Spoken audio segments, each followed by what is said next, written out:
Bismillahirrahmanirrahim. Assalamualaikum warahmatullahi wabarakatuh. Perkenalkan, saya Saini Damayanti, awardee LPDP tahun 2019 batch 2. Saya ikut dalam program beasiswa BUDI LN atau beasiswa unggulan dosen Indonesia luar negeri.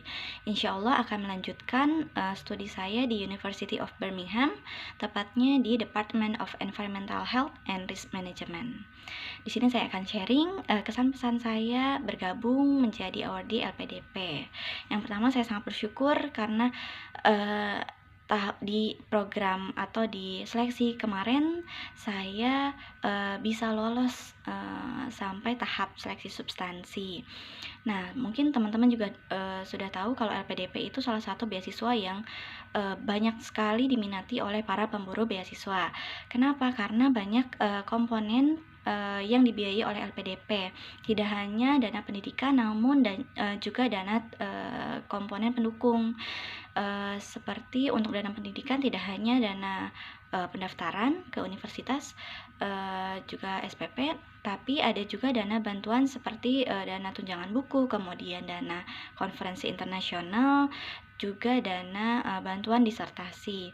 Untuk dana komponen pendukung, LPDP mengcover dimulai dari tiket keberangkatan, tiket PP ke universitas tujuan, kemudian ada juga dana pembuatan visa, dan bagi teman-teman program doktoral yang berencana untuk membawa keluarga, itu juga ada tunjangan keluarga. Nah, selain mengcover biaya, di sini LPDP juga menawarkan atau memberikan networking yang sangat luas untuk awardee-nya, karena awardee LPDP ini berasal dari berbagai daerah dan berbagai disiplin ilmu, sehingga itu bisa menjadi tabungan networking kita untuk bisa mengembangkan atau bisa berkontribusi untuk Indonesia ke depan. Nah, kemudian kiat-kiat gimana sih kiat-kiat supaya kita lolos seleksi ini? Mungkin bukan kiat-kiat ya, saya hanya sharing aja di sini bagaimana proses perjalanan saya selama seleksi sampai menjadi awardee. Yang pertama, teman-teman perlu mencermati jadwal seleksi dari LPDP ini.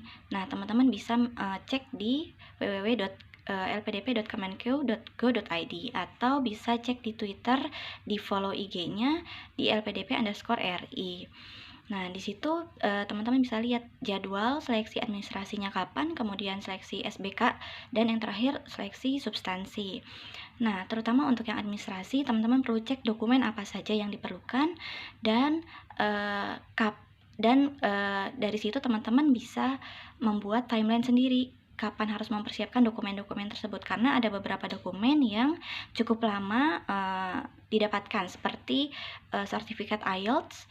Itu mungkin perlu 1 bulanan untuk dapat sertifikatnya, kemudian surat izin dari atasan. Nah, kemudian untuk pada saat seleksi wawancara, teman-teman juga perlu mempersiapkan dan perlu paham betul apa yang kita tulis di motivation letter, kemudian di proposal, karena itu nanti akan menjadi pembahasan pada saat kita wawancara. Nah, biasanya pewawancara ini berasal dari profesional, kemudian ada juga psikolog, dan ada praktisi. Pada saat wawancara, tips saya santai aja, jangan lupa sebelumnya mempersiapkan materinya. Kita perlu paham banget metodenya seperti apa, metode penelitiannya seperti apa, kemudian kenapa kita pengen belajar di universitas tujuan kita, kemudian apa nih bedanya penelitian kita dengan penelitian sebelum-sebelumnya. Nah, mungkin itu saja sharing dari saya. Kalau saya bisa, insya Allah teman-teman juga bisa mendapatkan beasiswa LPDP ini. Semangat terus, dan semangat untuk para pemburu beasiswa di Indonesia. Assalamualaikum warahmatullahi wabarakatuh.